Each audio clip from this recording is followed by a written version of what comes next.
வணக்கம். இன்னைக்கு உங்களுக்காக கதை சொல்ல வந்திருப்பது வியல் உங்கள் சகி. இன்னைக்கு நாம பார்க்க போற கதையின் பெயர் வேலைக்கார வள்ளி. கதைக்குள்ள போலாமா? அந்த பெரிய பங்களாவை சுற்றி பார்த்து கொண்டு தனது தாவணியை சரி செய்து கொண்ட வள்ளி அமைதியாக கந்தசாமியின் பின்னே நடந்து வந்தாள். அவளை திரும்பி பார்த்தவர், என்ன வள்ளி, பராக் பார்த்துட்டு வர, சீக்கிரம் வாமா என்றார். இதோ வரமாமா என்று கடகடவென அவள் நடக்க கந்தசாமி அங்கிருந்த படிகளில் ஏறியதும் மெதுவாக உள்ளே எட்டி பார்த்தார். அந்த பெரிய ஹாலில் போடப்பட்டிருந்த சோஃபாவில் வரதராஜன் அமர்ந்து கொண்டு ஃபைல்களை பார்த்து கொண்டிருக்க அங்கு வந்த அவரது இளைய மகன் குமார் வாசலில் நிற்கும் கந்தசாமியை பார்த்தான். என்ன கந்தசாமி, ஏன் அங்கேயே நிக்கிறீங்க, உள்ள வாங்க என்றான்.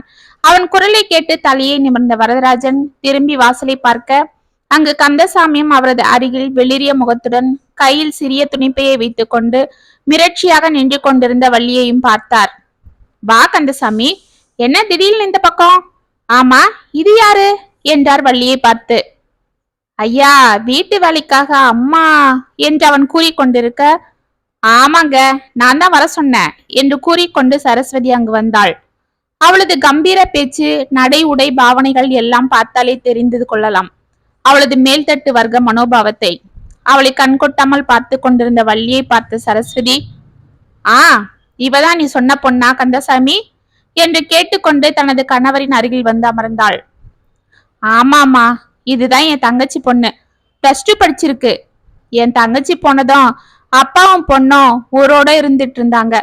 6 மாசம் முன்ன என் மாப்பிள்ளைக்கு மேலுக்கு முடியாம போயிடுச்சுமா. அதுதான் பொழைக்க என்ன பண்றதுன்னு படிச்சிட்டு இருந்த புள்ள அப்பனோட என்கிட்ட வந்து நின்னுச்சு. நானும் வீட்டோட வச்சுக்கிட்டு தான் இருந்தேன். ஆனா வீட்டுல என் பொண்டாட்டி தொல்லை பண்ண ஆரம்பிச்சிட்டா. புள்ளையும் சிறுசு, எங்கேயாவது வெளியில வேலைக்கு அனுப்பவும் பயமா இருக்கு. அதுக்கு இந்த ஊர்லாம் அவ்வளவா பழக்கம் இல்ல. அப்பதான் நீங்களும் வீட்டு வேலைக்கு ஆளு வேணும்னு கேட்டீங்களா? சரி, நம்ம அம்மா வீட்டுல இருந்தா பாதுகாப்பா இருக்குமேன்னு கூட்டி அந்த அம்மா என்றார் கந்தசாமி. சரி. ஏய் குட்டி, உன் பேர் என்ன என்றாள் சரஸ்வதி அவளை எட்டி பார்த்து கொண்டு. கந்தசாமியின் பின்னால் நின்று கொண்டு எட்டி பார்த்து கொண்டிருந்த வள்ளியை கந்தசாமி திரும்பி பார்த்து, போப்புல, முன்ன போய் அம்மா கிட்ட பேர சொல்லு என்றார். தயங்கிக் கொண்டு முன்னால் வந்த வள்ளி தலையை குனிந்து கொண்டு, அம்மா, என் பேரு வள்ளி என்றாள் மெதுவாக. அது சரி, இவ என்ன இப்படி பேசுறதே மெதுவா, யாருக்கும் கேட்காம பேசுறாளே, வேலையெல்லாம் எப்படி சுறுசுறுப்பா செய்வாளா என்றாள் சரஸ்வதி. டக்கென தலையை நிமிர்த்திய வள்ளி, அம்மா அப்படிலாம் சொல்லாதீங்க, நான் வேலையெல்லாம் நல்லா செய்வேம்மா. சின்ன வயசுல இருந்து எங்க வீட்டுல நான் தான் எல்லா வேலையும் செய்வேன். காலையில எழுந்து வாசல் தெளிக்கிறது, கோலம் போடுறது, பால் வாங்கி வந்து காப்பி போடுறது, ஏன் துணிங்க அப்பா துணிகள்லாம் துவைச்சு போட்டுட்டு ஸ்கூலுக்கு போவோம்மா. திரும்பவும் சாயங்காலம் ஸ்கூல்ல இருந்து வந்து மாவாட்டி வச்சுட்டு கொஞ்ச நேரம் படிச்சுட்டு அப்பா வர்றதுக்குள்ள ராத்திரிக்கு சாப்பாடு செய்யறதுன்னு நான் தாமா எல்லாம் செய்வேன். கடைக்கெல்லாம் கூட நான் தாமா போவேன். இங்க கூட நீங்க யார் யாருக்கு என்ன சமையல் பிடிக்கும்னு சொன்னா அதுக்கேத்த மாதிரி எல்லாம் செய்வாங்கம்மா. அது மட்டும் இல்ல, கடைக்கு போறது, கணக்கு வழக்கு பாக்குறதெல்லாம் கூட நான் செய்வேம்மா. என்ன நம்பி நீங்க எந்த வேலையும் கொடுக்கலாமா என்று அவள் கடகடவென மூச்சு விடாமல் பேச அவளை பார்த்து கொண்டு அதிர்ந்து நின்ற வரதராஜனும் சரஸ்வதியும் ஒருவரை ஒருவர் பார்த்து கொண்டனர். குமார் வாயை பிளந்து கொண்டு நின்றான். அப்பாடி, நான் என்னவோ ஏதோன்னு நினைச்சா, என்ன கந்தசாமி, இந்த பொண்ணு இப்படி பேசுறா என்று சிரித்தார் வரதராஜன். ஐயா, மன்னிச்சிடுங்க, அம்மா எனக்கு வேலை செய்ய தெரியாதுன்னு நினைச்சு வேலை இல்லைன்னு சொல்லிடுவாங்களோன்னு நான் பயந்துட்டேன். அதுதான் கொஞ்சம் அதிகமா பேசிட்டேன் என்று தலையை சொரிந்தாள் வள்ளி. என்னது, கொஞ்சமா பேசினியா? அது சரி, நீ மட்டும் வக்கீலுக்கு படிச்ச, அவ்வளவுதான், எதிர்க்க யாரும் வாதாட முடியாது என்று மீண்டும் சிரித்தார் வரதராஜன். சரி சரி, வாய் பேசுறதெல்லாம் இருக்கட்டும், வேலையெல்லாம் அது போல இருக்கணும். கந்தசாமி, இந்த பொண்ணு இங்கே தங்கிக்கிட்டோம். மாசம் மாசம் சம்பளம் எப்படி, நீங்க வந்து வாங்கிக்கிறீங்களா இல்ல இவகிட்டே கொடுத்துடுவா? இல்லம்மா, மாமா கிட்டே கொடுத்துடுங்க. நான் வாரம் ஒரு நாள் மட்டும் போய் அப்பாவை பார்த்துட்டு வந்துடுறேன். அதுக்கு மட்டும் அனுமதி கொடுத்தா போதும்மா என்றாள் வள்ளி அமைதியாக. சரி சரி, இதோ பாரு, இங்க வெளியில ஒரு ரூம் இருக்கு, அங்க தங்கிக்கோ. அப்புறம் வீட்டுல இருக்கிறவங்களுக்கு யார் யாருக்கு என்ன வேணுமோ அதெல்லாம் பார்த்து சரியா செஞ்சு கொடுக்கணும். அப்புறம் எல்லார்கிட்டயும் மரியாதையா நடந்துக்கணும். ஒழுக்கம் ரொம்ப முக்கியம். ஐயா காலையில எழுந்து பூஜை பண்ணிட்டு தான் கம்பெனிக்கு போவாரு. அதுக்குள்ள நீ எழுந்து எல்லாம் ரெடி பண்ணி கொடுக்கணும். என் மூத்த பையனும் மருமகளும் ஊருக்கு போயிருக்காங்க. அவங்க இன்னைக்கு வந்துருவாங்க.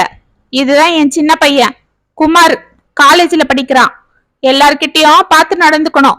யாராவது வீட்டுக்கு வந்தா அவங்கள நல்லா மரியாதையோட கவனிக்கணும். அதெல்லாம் நான் சொல்லித்தரேன். சரிம்மா என்று தலையை ஆட்டினாள் வள்ளி. அப்புறம் வயசு பொண்ணு எங்கேயாவது வெளியில கடைக்கு போக வரேன்னு இருக்கும் போது கடை கடைன்னு போனோம் வரணும்னு இருக்கணும். அங்க நின்று யாருக்கு கூடயாவது பேசுறது, அப்புறம் அக்கம் பக்கத்துல பேசுறதுன்னு நான் பார்த்தேன், அன்னைக்கே மூட்டை கட்டியா அனுப்பிடுவேன். எனக்கு ஒழுக்கம் தான் முக்கியம், சொல்லிட்டேன் என்ற சரஸ்வதி டக்குன்னு திரும்பி பார்த்து, ஏன் சொல்றேன்னா கந்தசாமி, வயசு பொண்ணு இல்ல, அதுதான். நாங்கெல்லாம் ஹை சொசைட்டி, இங்க வேலை பாக்குறவங்க எல்லாம் டீசெண்டா இருக்கணும் என்றால் முகத்தை உம்மென்று வைத்துக் கொண்டு. ஆமாமா, நீங்க சொல்றதும் சரிதான் என்றார் கந்தசாமி. ஆமா, இப்படி 1008 கண்டிஷன் போட்டு வர்ற வேலைக்காரங்களெல்லாம் சித்திரவதை பண்றதாலதான் யாரும் வேலைக்கு வர்றதில்லை என்று மனதில் நினைத்து கொண்ட வரதராஜன், சரஸ்வதி அவளை பார்த்தா நல்ல மாதிரி தான் தெரியுது, அவளை நம்புமா என்றார். அவளை நான் நம்பினாலும் அவ வயசை நம்ப மாட்டேன், அதுக்குதான் சொல்றேன் என்றாள் சரஸ்வதி. ஆமாம்பா, அம்மா சொல்றது சரிதான். இவ வேற பார்க்க வெகுளியா இருக்காளா, பசங்க பார்த்தா விடமாட்டானுங்க என்றான் குமார். டக்கென திரும்பி அவனை முறைத்த சரஸ்வதி, ஆமா நீ இன்னும் காலேஜுக்கு கிளம்பலையா என்றாள். தோ கிளம்பிட்டம்மா என்று. அப்பா நான் வரேன் என்று கடகடவென வெளியே சென்றான் குமார். அப்ப நான் கூட கிளம்புறேன் சரஸ்வதி, நேரமாவது. இன்னைக்கு பெரியவன் சதீஷ் வந்துடுவான், வந்துதான் கம்பெனிக்கு வர சொல்லு என்று கிளம்பிய வரதன் வள்ளியை பார்த்து, சரிம்மா பார்த்து பத்திரமா இருந்துக்கோ, அம்மா சொல்ற மாதிரி கேட்டு நடந்துக்கோ என்று கிளம்பி வெளியே சென்றார். அவர் சென்றதும், அம்மா அப்ப நான் கிளம்புறேம்மா என்றான் கந்தசாமி. சரி கந்தா, நான் பாத்துக்கிறேன், பயப்படாத, அடிக்கடி வந்துட்டு போயிட்டுரு என்றாள் சரஸ்வதி. சரிம்மா என்ற கந்தசாமி வள்ளியை பார்த்து, சரி கண்ணு நான் கிளம்புறேன், பார்த்து பக்குவமா நடந்துக்கோ, ஐயாவும் அம்மாவும் ரொம்ப நல்லவங்க, அவங்க மனசு கோணாத மாதிரி நடந்துக்கோ, நான் அப்பப்ப வந்து உன்னை பாக்குறேன் கண்ணு என்றார் கண்கள் கலங்க. சரிமாமா, அப்பாவை பாத்துக்கோங்க. அத்தை அப்பாவை எதுவும் சொல்லாம பாத்துக்க சொல்லுங்க அம்மா, அது போதும் என்றாள் குரல் கம்ம. நான் பாத்துக்கிறேன் ராசாத்தி என்று அவளை பரிதாபமாக பார்த்து கொண்டு சென்றார் கந்தசாமி. அவர்கள் சென்றதும் அவளை உள்ளே அழைத்து சென்ற சரஸ்வதி வீட்டை சுற்றி காண்பித்து விட்டு கிச்சனுக்கு அழைத்து சென்று இன்று என்னென்ன சமைக்க வேண்டும் என்று கூறிவிட்டு லேடிஸ் கிளப்பிற்கு கிளம்பினாள். எல்லாவற்றையும் ஸ்ரத்தையாக கேட்டுக்கொண்ட வள்ளி 1 மணி நேரத்தில் அன்று பிரமாதமாக சமைத்து முடிக்க வாசனை வீட்டை சுற்றி கொண்டிருந்தது. சமையல் வேலைகளை முடித்த வள்ளி வீட்டை துடைத்து சுத்தப்படுத்த ஆரம்பித்தாள். ஹாலில் மாட்டியிருந்த அந்த அழகான பெண்ணின் போட்டோவை பார்த்து, இது யாரா இருக்கும், ரொம்ப அழகா இருக்காங்களே என்று நினைத்து கொண்டு அதை துடைத்து சுத்தம் செய்தாள். துணிகளை வாஷிங் மெஷினில் போட்டு அதை மாடியில் காய வைத்து விட்டு சதீஷின் அறைக்கு சென்று அங்கு கட்டிலில் சிதறி கிடந்த துணிகளை எல்லாம் எடுத்து சீராக்கினாள். தலையணை உரைகளை மாற்றிவிட்டு புதிய உரைகளை போட்டு பெட் கவரையும் மாற்றிவிட்டு நிமிர்ந்தவள் ஹாலில் இருக்கும் அந்த பெண்மணியின் போட்டோ இங்கேயும் இருப்பதை பார்த்தாள். பிறகு குமாரின் அறைக்கு சென்றாள். சற்று நேரத்தில் அந்த அறையும் பளிச்சென்ன மின்ன கடைசியாக வரதன் சரஸ்வதி அறைக்கு சென்று அதையும் சரி செய்து விட்டு வந்தவள் கிச்சனுக்கு செல்ல அங்கு சரஸ்வதி சமைத்த சாப்பாட்டை எல்லாம் திறந்து பார்த்து கொண்டிருப்பதை கவனித்து அமைதியாக நின்றாள். அவளை திரும்பி பார்த்த சரஸ்வதி, நான் போயிட்டு வரதுக்குள்ள இத்தனை ஐட்டம் சமைச்சு வச்சிருக்கியே, பரவாயில்ல, நல்ல சுறுசுறுப்பு தான். ஏதோ வந்த முதல் நாள் சென்னை எல்லாம் செஞ்சுட்டு அப்புறம் ஆட்டம் கட்டக்கூடாது, சரியா என்று கூறிவிட்டு வெளியே சென்றாள். அப்பா, என்ன செஞ்சாலும் இந்த அம்மா கிட்ட மட்டும் நல்ல பேரு வாங்க முடியாது போல இருக்கு என்று மனதில் நினைத்த வள்ளி கார் ஹார்ன் சத்தம் கேட்டு வெளியேட்டி பார்த்தாள். இதற்குள் சதீஷும் கௌதமியும் உள்ளே வர, வாப்பா சதீஷ், வேலையெல்லாம் முடிஞ்சுதா, வா கௌதமி என்றாள் சரஸ்வதி. உள்ளிருந்து அவர்களை பார்த்த வள்ளி, இவங்கதான் ஐயாவோட பெரிய பையனா, எவ்வளவு உயரமா ஐயா மாதிரியே இருக்காரு, ஆனா இவர் முகம் அந்த போட்டோல இருக்கிற அம்மா மாதிரி இருக்கே, ஒருவேளை அவங்கதான் இவரோட அம்மாவா, அப்ப இவங்க ஐயாவோட 2வது சம்சாரம் போல இருக்கு என்று யோசித்தவள் அவன் அருகில் இருக்கும் கௌதமியை பார்த்தாள். இவங்க அவரோட சம்சாரம் போல இருக்கு, அந்த அக்கா கூட எவ்வளவு அழகா இருக்காங்க, ரொம்ப படிச்சவங்க போல இருக்கு, அவங்களும் பார்க்க தன்மையா இருக்காங்க, என்ன கலரு, என்ன அழகு என்று அவள் நினைத்து பூரித்து கொண்டிருக்க கௌதமியும் சதீஷும் சோஃபாவில் வந்து அமர்ந்தனர். சித்தி, அப்பா எங்க? கம்பெனிக்கு போயிட்டாரா? குமார் காலேஜுக்கு போயிட்டானா என்று சதீஷ் கேட்க, காலையிலேயே அவங்க கிளம்பிட்டாங்க. நீ வந்ததும் அப்பா உன்னை கம்பெனிக்கு வர சொன்னாரு. சரி சித்தி, நானும் இதோ கிளம்பிடுறேன் என்றான் சதீஷ். ஆமா அத்தை, என்ன இது இன்னைக்கு நம்ம வீடு ஏதோ வித்தியாசமா இருக்கே, சமையல் வாசனை வேற கம்முன்னு வருது.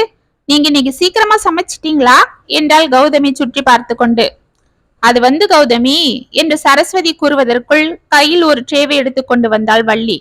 அதில் 2 கிளாஸில் தண்ணீரும் 2 பீங்கான் கப்பில் சூடான காப்பியும் இருந்தது.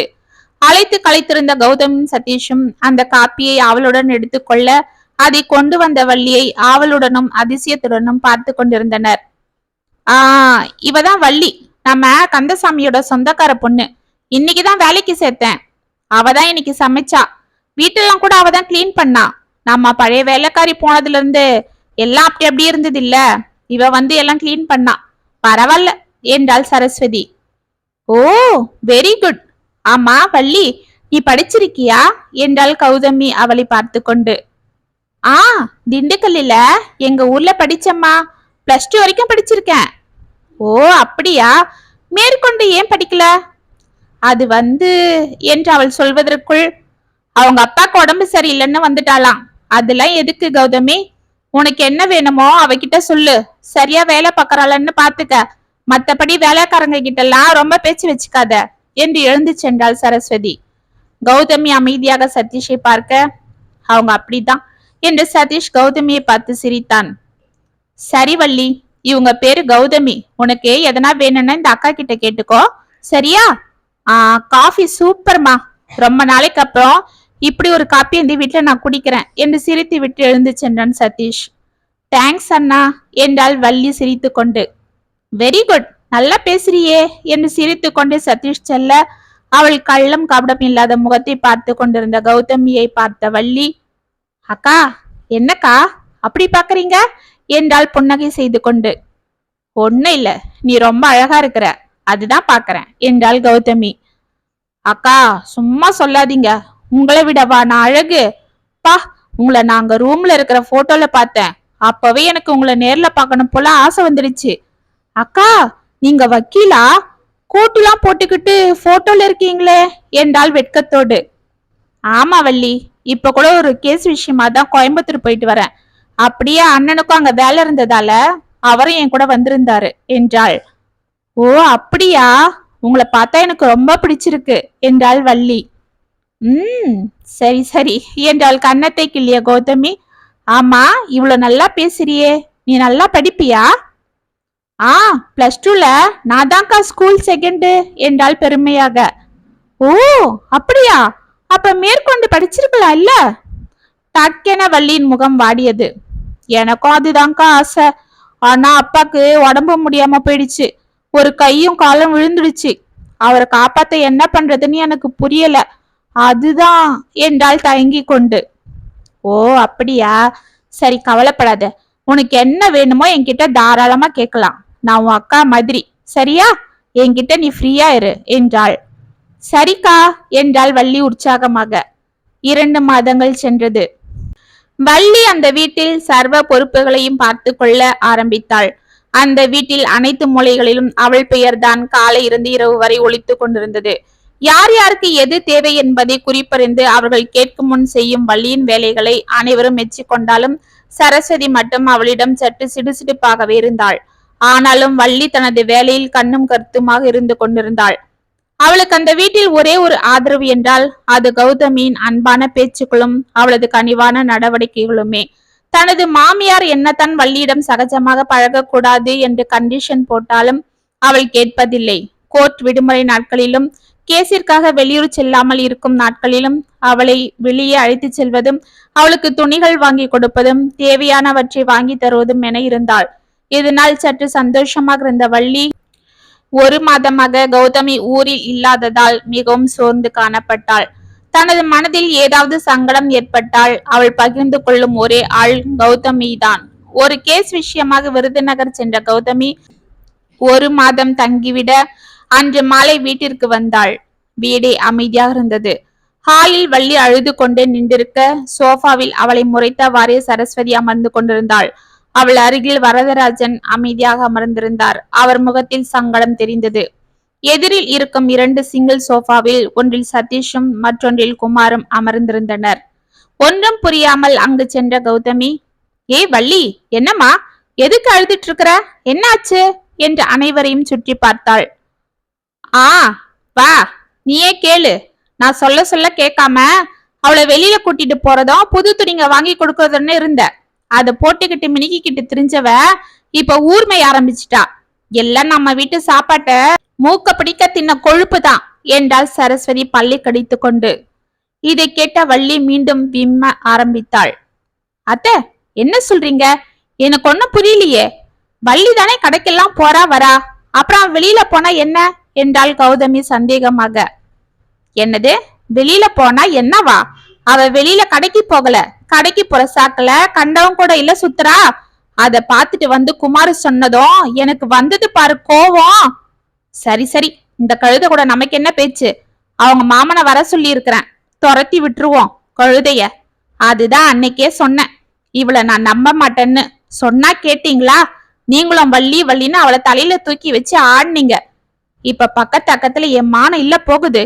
நம்ம வீட்டு வேலைக்காரி ஒழுக்கம் கெட்டு அங்க இங்கன்னு யாரோ ஒரு பையன் கூட திரியறான்னு எல்லாரும் பேசுவாங்க. சே, என்ன அசிங்கம் இது என்று தலையில் அடித்து கொண்டாள் சரஸ்வதி. இரு சரஸ்வதி, என்ன ஏதுன்னு விசாரிக்காம என்று வரதராஜன் முடிப்பதற்குள், ஆமா, கைப்புண்ணுக்கு கண்ணாடியா, அதுதான் குமாரி எல்லாம் புட்டு புட்டு சொல்லிட்டானே என்றாள் சரஸ்வதி. கௌதமியின் முகத்தில் எரிச்சல் குமுறியது. தனது மாமியாரை கோபமாக பார்த்தவள், தோ பாரு வள்ளி, இங்க நீ யாருக்கும் பயப்படாத. நீ யார் கூட பேசிட்டு இருந்த, என்ன ஆச்சு சொல்லு, உனக்கு நான் இருக்கேன் என்றாள். அக்கா, நான் என்ற வள்ளி தயங்க, சொல்லு வள்ளி, எதுவா இருந்தாலும் சொல்லு, பாத்துக்கலாமா என்றான் சதீஷ். அண்ணா, நான் கேசவன் கூட தான் பேசிட்டு இருந்தேன் என்றாள் வள்ளி தயங்கி கொண்டு. அனைவரும் அதிர்ந்தனர். கௌதமியும் சதீஷும் ஒருவரை ஒருவர் பார்த்து கொண்டனர். நான் சொல்லல, சொன்னா நம்பினீங்களா? பாருங்க, அவளே சொல்றா என்றான் குமார். கௌதமிக்கு ஒரு புறம் கோபமும் ஒரு புறம் வள்ளியின் பரிதாப நிலையையும் பொறுத்து கொள்ள முடியாமல் அவள் மனது துடித்தது. இருந்தாலும் அதை வெளியே காட்டிக்கொள்ளாமல், தோ பாரு வள்ளி, புரியுறா மாதிரி சொல்லு, பயப்படாத, யார் அந்த கேசவன் என்றாள். அவள் வாயெடுப்பதற்குள், அண்ணி, அவன் பக்கத்து வீட்டுல புதுசா வேலைக்கு வந்த பையன். வந்து 1 மாசம்தான் ஆகுது. அதுக்குள்ள உங்களுக்குள்ள லவ் வந்துருச்சு. அங்க இங்கன்னு மொட்டை மாடியில பேசுறது, கடைக்கு போறதுன்னு அந்த சந்து முனையில நின்று பேசுறாங்க. நானே பாத்திருக்கேன். நேத்து எல்லாம் முத்தி போய் நடு ரோட்ல அவன் கூட கைய பிடிச்சிட்டு நின்னுட்டு இருக்கா என்றான். வள்ளி, என்ன இது, குமார சொல்றது சரியா என்று கோபமா கேட்டாள் கௌதமி. பின்ன என் பையன் பொய் சொல்றானா? அவனுக்கு என்ன தலையெழுத்தா இந்த கழுதிய பத்தி சொல்ல என்றாள் சரஸ்வதி. சித்தி, கொஞ்ச நேரம் இருங்க, அவ ஏதோ சொல்ல வரா, அவ பேசிட்டோம் என்றான் சதீஷ். ஆமா, என்னடா அவ பேச போறா? அந்த பையனை நான் விரும்புறேன், அவன் தான் என் உலகன்னு டைலாக் பேசுவா, அதுதானே? அம்மா, எனக்கு என்னவோ டவுட்டா இருக்கு. ஒருவேளை அவளை ஹாஸ்பிட்டலுக்கு கூட்டிட்டு போய் செக் பண்ணி பாருங்க. அவங்க இருக்கிற க்ளோஸா பார்த்தா அநேகமா அவ கன்சீவா இருக்க கூட வாய்ப்பு இருக்கலாம் என்று குமார் அசாதாரணமாக கூறி சிரிக்க, கடவுளே கடவுளே, இதெல்லாம் வேறையா என்று காதில் கையை வைத்துக் கொண்டாள் சரஸ்வதி. அம்மா, நான் அப்படிப்பட்டவ இல்லம்மா, இவருதான் வேணும்னு சொல்றாரு என்று கதையினால் வள்ளி குமாரை பார்த்து கொண்டு. போதும், வாய மூடு, என் பையனவே தப்பா சொல்றியா நாயே என்று அவளை அடிக்க கையை ஓங்கிய சரஸ்வதியின் கையை பிடித்தாள் கௌதமி. அவளை பார்த்த சரஸ்வதியின் முகத்தில் சற்று பயம் தெரிந்தது. ஏய், என் கையவே தடுக்கிறியா ஒரு வேலைக்காரிக்காக என்றாள் படபடப்பாக. வேலைக்காரினா என்ன, அவளும் மனுஷிதான். இப்படி குத்தவாளி மாதிரி அவளை நடு ஹால்ல நிக்க வச்சுட்டு அம்மாவும் பையனும் அவளை வாயை திறக்க விடாம பேசுறீங்க. குற்றவாளியா இருந்தாலும் கோர்ட்டுல கூட அவங்க பக்கம் நியாயத்தை கேட்பாங்க. ஆனா இங்க இவ என்ன தப்பு பண்ணிட்டான்னு இவளை இப்படி நிக்க வச்சு ஆளாளுக்கு பேசுறீங்க என்றாள் கௌதமி கோபமாக. அக்கா, நான் ஒரு தப்பும் பண்ணலக்கா என்று அவள் காலில் விழுந்தாள் வள்ளி. தெரியும் வள்ளி, எழுந்துடு.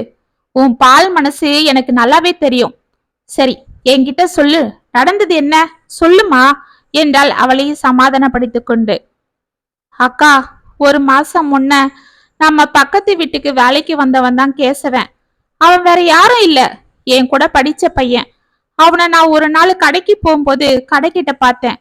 எனக்கு ஒரே ஆச்சரியம். அவனும் அப்படிதான் என்னை பார்த்து ஆச்சரியப்பட்டான். அப்புறம் நாங்க ஒருத்தருக்கு ஒருத்தர் பேசிக்கிட்டோம். அப்பதான் தெரிஞ்சுது, ஊர்ல அவனுக்கு சொந்தம்னு இருந்த அவங்க பாட்டி இறந்து போக சொந்தக்காரங்க யாரும் அவனை சேர்த்துக்கலையாம். அதுதான் அவங்க ஃப்ரெண்டோட அப்பா சொன்னாங்கன்னு இங்க வேலைக்கு வந்தானா. இங்க ரொம்ப வேலை வாங்குறாங்க, என்னால முடியல, செய்ய மாட்டேன்னு சொன்னா அடிக்கிறாங்க, சாப்பாடு கூட சரியா போட மாட்டேன்றாங்கன்னு சொல்லி அழுதான். எனக்கு அவன் மேல பரிதாபமா இருந்தது. அப்புறம் நான் என் சாப்பாட்டுல மிச்சப்படுத்தி அவனுக்கு கொடுத்துட்டு இருந்தேன். எங்க அப்பாவை பத்தி நானும் அவன்கிட்ட சொல்லி கஷ்டப்படுவேன். அவன் எனக்கு ஆறுதல் சொல்லுவான். அப்படியே நாங்க பழகிட்டு இருந்தோம். அப்பதான் நாங்க ஒரு நாள் தோட்டத்துல பேசிட்டு இருந்தப்ப இந்த குமார் அண்ணன் பார்த்துட்டு என்னை தனியா கூட்டிட்டு போய் என்று ஓவென அழ ஆரம்பித்தாள். என்ன என்ன ஆச்சு வள்ளி, ஏன் அழற என்றாள் கௌதமி பதட்டமாக. அண்ணி, அவ ஏதாவது என்னை பத்தி தப்பா சொல்லுவா. ஏன்னா நான் அவளை அம்மா கிட்ட காட்டி கொடுத்துட்டேன்ல, அதுதான் என்று படப்படத்தான் குமார். இல்ல இல்ல என்று வள்ளி கதற. ஏய் குமார், இருடா. வள்ளி, நீ சொல்லுமா, என்னாச்சு என்றார் வரதராஜன். எல்லோரும் அவளை ஆவலாக பார்த்தனர். இந்த குமார் என்ன அன்னைக்கு என்ன அவர் ரூமுக்கு கூட்டிட்டு போய், இந்த பாருடி, அந்த பையனை காதலிக்கிறியா? அவ என்ன பெரிய ஹீரோவா? அவன் என்னை விட அழகா இருக்கான். நான் கிட்ட வந்தா மட்டும் தள்ளி விட்டுட்டு ஓடுற, அவன் கூட மட்டும் இழிச்சிட்டு பேசுற என்றான் குமார் அவள் கைகளை பிடித்து கொண்டு. வடுக்கென்று கைகளை அவன் பிடியில் இருந்து இழுத்து கொண்ட வள்ளி, அண்ணே என்ன சொல்றீங்க? அவன் என் ஃப்ரெண்டு, அவனை பத்தி தப்பா பேசுனீங்க என்று முறைத்தாள். என்னடி பண்ணுவ? இதோ பாரு, நீ என் கூட அப்பப்ப சந்தோஷமா இருக்கிற இல்ல, உன்னை பத்தியும் அந்த பையனை பத்தியும் எங்க அம்மா கிட்ட சொல்லிடுவேன், பாத்துக்க என்றான் குமார். அண்ணா, நான் உங்களை அண்ணா மாதிரி. ஏ போத நிறுத்து, நானும் தான் பாக்குறேன். வந்ததுல இருந்து நீ ரொம்ப தான் எனக்கு ஆட்டம் காட்டுற. சரியான நாட்டுக்கட்ட நீ. உன்னை நான் விட மாட்டேன் பாத்துக்க. இன்னும் 2 நாள்ல நீ சம்மதம் சொல்ற இல்ல, எங்க அம்மா கிட்ட உன் லவ்வ பத்தி சொல்லிடுவேன். அப்புறம் உன்னை வீட்டை விட்டு துரத்திடுவாங்க. அப்புறம் நீ உங்க அப்பாவும் ரோட்டுல பிச்சை தான் எடுக்கணும் என்றான். எனக்கு அவர் அப்படி சொன்னதும் ஒண்ணுமே புரியல. எங்க அப்பாவோட நிலைமை நினைச்சு நான் ரொம்ப வேதனைப்பட்டுட்டு இருந்தேன். அப்பதான் கேசவன் கிட்ட நடந்ததெல்லாம் சொல்லி அழுதுட்டு இருந்தேன். அவன் தான் எனக்கு தைரியம் சொன்னான். நீ வீட்டை விட்டு வெளியில வந்துடு, உங்க அப்பாவை கூட்டிட்டு நம்ம எங்கேயாவது போயிடுவோம், நான் சம்பாதிச்சு உன்னையும் உங்க அப்பாவையும் பாத்துக்கிறேன்னு சொன்னான். முடிஞ்சா நீ படி, நான் உன்னை படிக்க வைக்கிறேன்னு கூட சொன்னான். அவ எனக்கு ஆறுதல் சொல்லிட்டு இருந்தப்பதான் இந்த அண்ணன் பார்த்துட்டு என்று மீண்டும் கதறினாள். இதை கேட்ட சதீஷ்குமாரை அடிக்க பாய அவனை தடுத்து நிறுத்தினாள் கௌதமி. அத்த பாத்தீங்களா, வீட்டு வேலைக்காரி ஏதோ ஒரு பையன் கூட பேசுறது உங்களுக்கு அசிங்கமா தெரிஞ்சிருக்கு. ஆனா உங்க வீட்டு பையன் இப்படி அவகிட்ட தப்பா நடந்திருக்கானே, இப்ப உங்க மான மரியாதைலாம் எங்க போச்சு? இப்ப பக்கத்தக்கத்துல தெரிஞ்சா பரவாயில்லையா என்றாள். அடே கழுத கழுத, போயும் போயும் ஒரு வேலைக்காரி தானா கிடைச்சா உனக்கு? ச, உன்னை என் பையன்னு சொல்லவே வெக்கமா இருக்கு என்று குமாரை அடித்த சரஸ்வதி, கௌதமி, இந்த விஷயத்தை இப்படியே விட்டுடுவோம். இந்த வேலைக்காரிக்காக நம்ம பையனை விட்டு கொடுக்க முடியாது. அதனால இவளை அவ மாமா கூட அனுப்பி வச்சிடுவோம் என்றாள் சரஸ்வதி படபடப்பாக. அக்கா, என் வருமானம் இல்லைன்னா எங்க அப்பாவையும் என்னையும் வீட்டை விட்டு துரத்திடுவாங்க. எங்க அத்தை இப்பவே எங்க அப்பாவை பாத்துக்க ரொம்ப கோபப்படுறாங்க. இப்ப நானும் வேலை இல்லாம போனா என்ன ஆகுமோ என்றாள் வள்ளி கௌதமியின் கைகளை பிடித்து கொண்டு. கவலைப்படாத வள்ளி, நான் இருக்கேன், உன்னையும் உங்க அப்பாவையும் நான் பாத்துக்கிறேன் என்றாள்.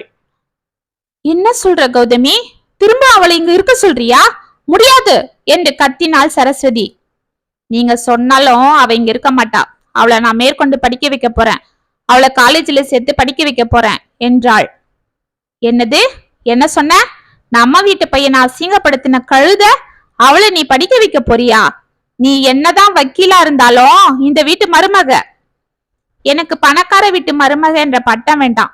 மனிதாபிமானம் உள்ள பொண்ணுன்னு பேர் இருந்தா போதும்.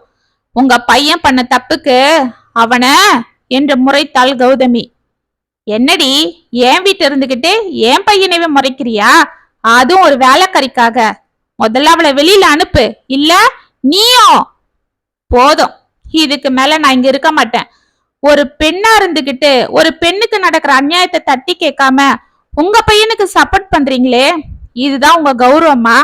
குற்றவாளி உங்க பையன்றதுக்காக ஒரு தப்பம் செய்யாத இவ தவிக்கணுமா? முடியாது. இவளுக்கு நான் இருக்கேன்.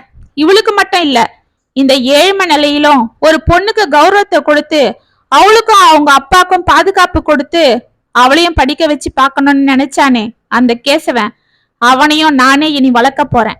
இந்த 2 குழந்தைகளும் நாளைக்கு சமுதாயத்துல நல்லபடியா வரணும். அப்பதான் இந்த மாதிரி குற்றவாளிகளை வளர விடாம அவங்க பார்த்துப்பாங்க என்று குமாரை முறைத்தாள் கௌதமி. அவன் அமைதியாக தலையை குனிந்து கொண்டான். ஏய், என்னடா உன் பொண்டாட்டி என்னனோ பேசுறா, நீ பேசாம நிக்கிற என்ற தனது சித்தியை பார்த்த சதீஷ், ஆமா, கௌதமி சொல்றது சரிதான். குடும்பம் கௌரவம்னு நான் இந்த அரண்மனையில அப்பாவோட கம்பெனியை பார்த்துக்கிட்டு மேல மேல பணத்தை சேர்த்துக்கிட்டு ஆடம்பரமா பணக்கார வீட்டு பொம்மையா இருக்கிறத விட அந்த குழந்தைகளுக்கு ஒரு ஆதரவா நான் அவங்களுக்கு கல்வி அறிவை கொடுத்துக்கிட்டு பிறந்ததுக்கு ஒரு பிரயோஜனமா இருந்துட்டு போறேன். வா கௌதமி, அந்த குழந்தைகளை நீ நாமளே பார்த்துப்போம் என்றான் சதீஷ். ஏய் சதீஷ் என்று அவர்களை தடுக்க சென்ற சரஸ்வதியை கையை பிடித்து நிறுத்தினார் வரதராஜன். அவர் பிடியின் வலிமையை முதலாக உணர்ந்த சரஸ்வதி அமைதியாக அவரை பார்த்து கொண்டு பயத்துடன் நின்றாள். இத்துடன் வேலைக்காரவள்ளி கதை முற்றம். உங்களுக்காக நான் எழுதின இந்த கதை உங்களுக்கு பிடிச்சிருந்தா கமெண்ட்ஸ்ல சொல்லுங்க, லைக் பண்ணுங்க, ஷேர் பண்ணுங்க, மறக்காம சப்ஸ்கிரைப் பண்ணிக்கோங்க. மீண்டும் நாளைக்கு வேற ஒரு சுவாரஸ்யமான கதையோட உங்களை சந்திக்கிறேன். அது வரைக்கும் நெப்பிலே இருங்க. இப்படிக்கு வியல் உங்கள் சகி.